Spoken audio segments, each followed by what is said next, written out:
Right. And let's look at these textbook puzzles. Right. So I think the way I want to do this is because you guys have solved lots of problems in this class so far.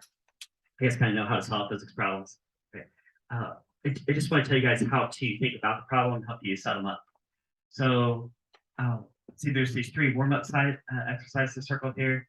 Some of these are rotational kinematic. A spinning wheel steadily slows from this angular velocity to this angular velocity. Calculate the wheel's angular acceleration and what angle does it go through. Isn't that straight kinematic motion?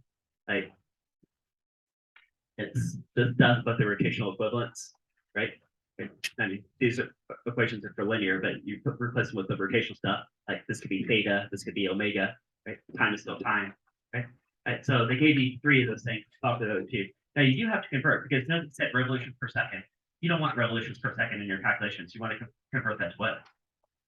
Like, yeah, radians per second, right? So things like that. Number 11, a bike tire has this mass and this radial size. Treating it as a hoop, what is the rotational inertia? And then what torque is required to give it the angular acceleration. Okay. So that connects a few ideas. It looks like there's okay. So a bike tire, isn't a bike tire basically the shape, right?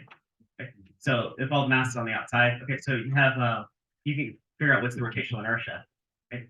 And then you can combine this idea with this, right? So they said something about torque and something about rotational inertia, and they said something about angular acceleration. So those are connected with this expression, right? You guys get that? Number 12, a bowling ball has this mass rolling at this speed. What's the law of translational kinetic energy and rotational kinetic energy, and then total energy, right?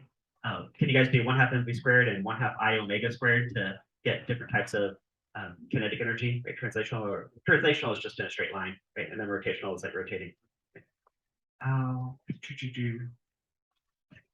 The main problems. Number 2, find the net torque. Right? You guys know torque is R cross F, so that we're looking at the radial arm and the force have to be at 90 degrees to each other. So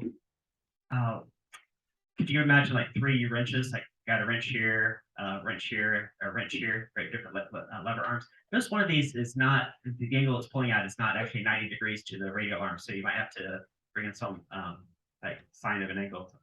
Okay. All right. Then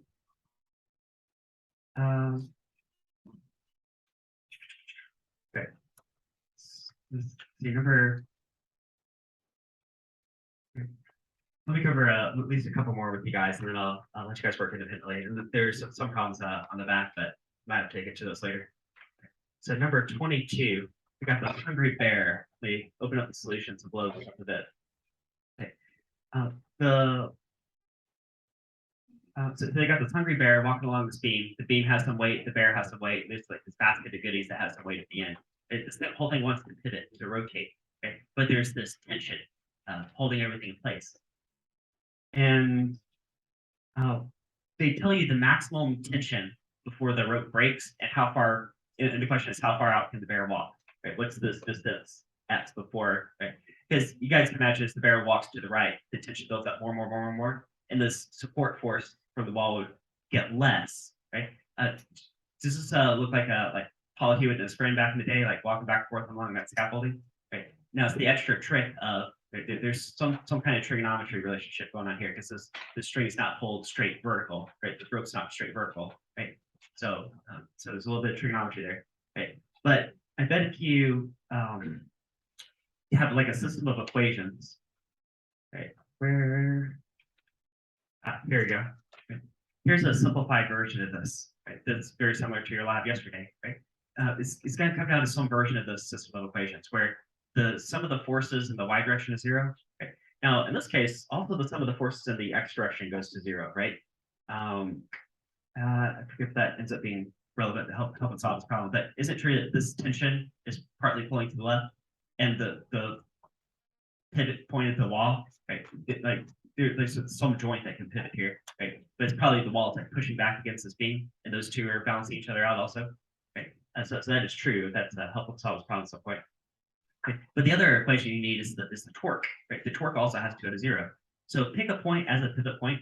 Now, what I told you guys yesterday is if you pick a pivot point that includes a force, the force at that pivot point causes no torque about that pivot point because it's like pushing on the hinges of a door. It'll never rotate the door. So that's actually a really good idea because like if you don't really care about what this f sub y is, if you pick this as your pivot point, which is probably the most intuitive point to pick as a pivot point anyway, okay, then these two forces just zero out in terms of the torque.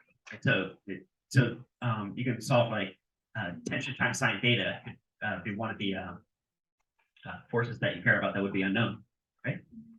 And number 25, they've got this bridge on this incline, and as they ramp up the incline, at some point the bridge is going to topple over. This has to do with like a center mass type setup here. I'll sort of show you guys how to solve this. Zoom in here. Right. So do you think this bridge has a base down here? And its center mass is probably right about there. And if you see where is its center mass, if you draw a line straight down, it looks like the picture they've drawn, it's still within the base of support, right? But just barely, it's barely within the base of support. I think tomorrow I'll tell you guys some more stuff about stability, right? Like something like stable or unstable, right?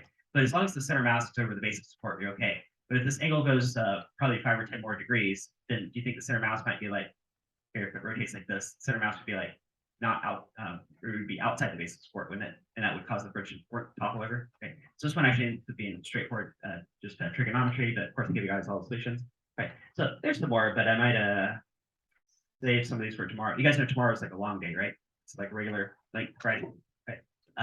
Yeah. So more time for physics puzzles in class tomorrow. Right. And we'll do some other stuff tomorrow too. Right. So I want to give you guys the rest of class today to help each other out, really think about these, work with these, and then I will walk around and help you guys out.